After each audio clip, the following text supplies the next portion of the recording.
တဲ့တရားမနေရအမှုတရားကြုံရဆိုတာလေးကိုလေနော်တကယ်မမပြောပြချင်တယ်နော်ဒါတို့သမီးတို့တကယ်လဲဟုတ်တယ်မမလို့အသက်ကခု58နှစ်နော်အိမ်ထောင်ကြတဲ့အခါမှာက26ဆိုတော့နော်ပြောချင်တာအိမ်ထောင်တက်30ကျော်ပေါ့နော်30ကျော်မှာကလေးတို့ရေတကယ်ကိုအသက်ကတရားမပြည့်သေးဘူးနော်အမှုကတရားမကဘူးကြုံတွေ့ရတာပေါ့အဲ့ဒါဘာဖြစ်လို့လဲဆိုတော့ဘဝမှာလေဥဆောင်ဘယ်လိုပြောမလဲအမိအခုကောင်းကောင်းမရှိဘူးဥဆောင်လမ်းပြမဲ့လူမရှိဘူးဆိုလို့ရှိရင်ကိုယ့်အတွေးခေါ်ကိုယ့်ရဲ့အုံနောက်ကိုယ်ကညာဝရိယကိုမိခိုးပြီးပဲမမလိုကတွားရတာဆိုတဲ့ခါကျတော့လေတော်တော်ကိုခက်ခဲပါတယ်ဘယ်လိုပြောမလဲလမ်းခီးတစ်ခုကိုပေါ့နော်အမောင်မိုက်တဲ့ညတညရဲ့လမ်းခီးတစ်ခုကို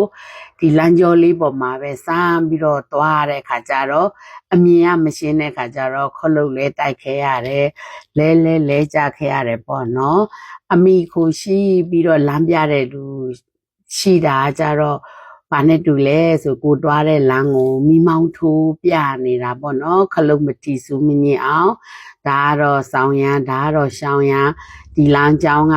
ခက်ခဲတယ်ဒီလမ်းကြောင်းကဘလို့ကျိုးဆိုင်အောင်မှုပန်းတိုင်ကဘလို့နေတယ်ဆိုတော့လမ်းပြတာအမျိုးအတိကတော့အမျိုးအဆွေပေါ့နော်အမျိုးအဆွေတွေမိဘအတိုင်းဝိုင်းကောင်းတဲ့ကလေးတွေဆိုရင်တော့လဲကြတာတွေကတော့နဲတာပေါ့နော်ဘဝကတလောက်50လောက်အားဆိုင်လိုက်တာနဲ့100လောက်ကိုသူတို့မှအောင်မြင်မှုတွေပိုင်ဆိုင်ရတာပေါ့မမားတို့ကကြတော့100%အားဆိုင်မှ100%ပန်းတိုင်ကိုရောက်ရတာပေါ့နော်အဲ့ဒါလေးတွေတော့ကွာတယ်အဲ့ဒါဘာဖြစ်လို့မမအဲ့လိုပြောပြလဲဆိုရင်မမလုပ်ခဲ့ဘူးတဲ့အလုပ်တွေကိုကလေးတွေကိုတွက်ပြမယ်နော်ဖကနေဟိုပင်နဲ့ဖကနေဂျီကာခိကလည်းကာမောင်ဘူးတယ်ပြီးတော့စက်ချုပ်တယ်နော်ပေါ့နော်အဲ့ဒီမန္တလေးရောက်တယ်မန္တလေးရောက်တော့တင်မောင်ကုန်းရတနာပုံနဲ့ဈေးချိုနဲ့စစ်မန်းတကွန်တို့နဲ့လေ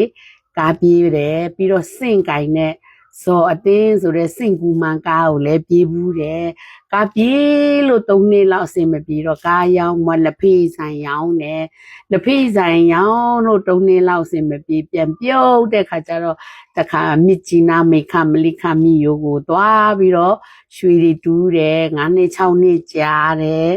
နော်အဲ့ဒီကနေပြန်လာတယ်